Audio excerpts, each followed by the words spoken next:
మీకోసమే అందరం ఇక్కడ వెయిట్ చేస్తూ కూర్చున్నాం, వచ్చారు.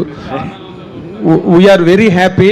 ఇప్పుడే నాగార్జున గారు మీ గురించి మాట్లాడుతూ, నేను ప్రతి 6 నెలలకు ఒకసారి దొరుకుతా, మీకు నాగార్జున గారు దొరికారు, మీరు చక్కగా ఆయన్ని. కాదు నాగార్జున గారు భక్తి సులభుడు, జర్నలిస్టులందరికీ చాలా సులభంగా యాక్సెస్ అయ్యే మనిషి.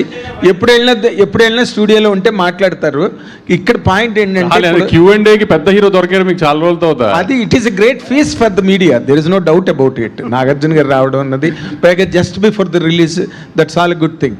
ఇక్కడ ఇందాక మీరు వచ్చే ముందు నాగార్జున గారు ఒక మాట చెప్తూ, అంటే వంశీ చాలా సినిమాలు ప్రొడ్యూస్ చేస్తాడు, డిస్ట్రిబ్యూట్ చేస్తాడు, ఆ గేమ్లో ఉంటాడు, కాబట్టి his verdict or judgement opinion whatever that is always special అన్నట్టుగా ఇప్పుడు మాట్లాడారు about the present trends and everything. ఇప్పుడు జస్ట్ ఏ డే హెడ్ రిలీజ్కి దగ్గరలో ఉంది. What is your as far as mass appeal from Akhil is concerned?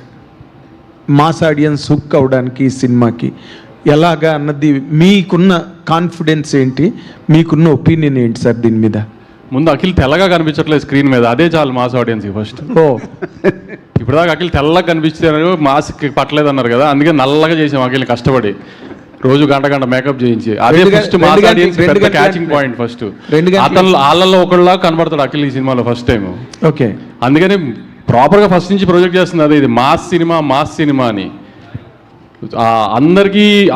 Akhil మన తిరుపతిలో చెప్పినట్టు వాళ్ళ ఇంటికి తీసుకెళ్ళిపోయేటట్టుగా ఇంట్లో పక్కింటి కుర్రోడ్లోనే కనబడతాడు మీకు.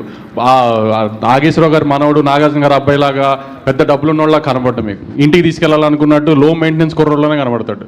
ఓకే, అదే మెయిన్ మాస్ అపీల్ సినిమాకి. ఓకే, అంటే మీరు మాస్ హీరోస్తో బాగా సినిమాలు చేస్తారు కదా సార్. ఇప్పుడు ఈ సినిమా తర్వాత అఖిల్ తాలూకా ప్రొఫెషనల్ కెరీర్కి ఈ సినిమా ఎంత ప్లస్ అవుతుందంటే how can you forecast it అండి? నాగార్జున గారు మనం చెప్పారు కదా స్టేజ్ మీద, ఖచ్చితంగా కొడుతున్నాము అని. అంతే, నేను మీకు చాలా ఇంటర్వ్యూలో కూడా చెప్పా, సినిమా తప్పు చేసే సమస్య లేదు, కానీ ఇప్పుడు నేను ఇంత చేస్తున్నా తొడగొట్టడాలు ఇవన్నీ ఎందుకు, మన ఇద్దరికి హిస్టరీ చాలా బ్యాడ్ ఉంది. సో అందుకని సినిమా తప్పు చేయదు, రేంజ్లు అనేది ఫ్రైడే సాయంత్రం మాట్లాడుకుందాం. ఇంకా good luck, all the very best అండి. వంశీ గారు ఒక మంచి సినిమాకి అన్నీ కలిసి వస్తాయి అన్నట్టు, ఈ సినిమా టేక్ ఆఫ్ అయినాక చాలా చేంజెస్ జరుగుతూ వచ్చినాయి, ముఖ్యంగా హీరోయిన్ అవనండి, కెమెరామెన్ అవని, రకరకాలుగా. సో అవన్నీ కూడా శ్రీలీలా బ్యాడ్ అని చెప్తున్నారు, అంతే కదా. మీరు ఎలా ఫీల్ అవుతున్నారు ఫైనల్ ప్రొడక్ట్ చూసినాక? అసలు ఆమె కొన్ని నిజంగా మీరు అన్నట్టు కొన్ని సినిమాలకి మంచి జరగాలి అనుకున్నప్పుడు అలా జరిగినట్టు వేరే డేట్స్ ఇష్యూ వచ్చి మార్చాం. పాపం తను చేసింది ఏం లేదు, కానీ డేట్స్ ఇష్యూ వచ్చి మార్చాము. కానీ స్క్రీన్ మీద ఇప్పుడు చూసుకున్న తర్వాత అసలు నిజంగా నందు తన కోసమే క్యారెక్టర్ రాసినట్టు ఉంది సినిమా. అయితే అంత బాగా చేసింది తను కూడా చేయటం.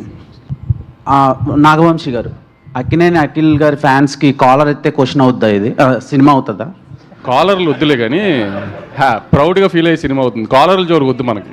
ఓకే, భాగ్యశ్రీ గారు, మీ కెరీర్లోనే ఇది కొంచెం డిఫరెంట్ రోల్లా అనిపిస్తుంది, ఏమైనా టెన్షన్ పడుతున్నారా, లేదంటే సినిమాలో క్యారెక్టర్ ఆడియన్స్కి ఎలా ఉండబోతుంది?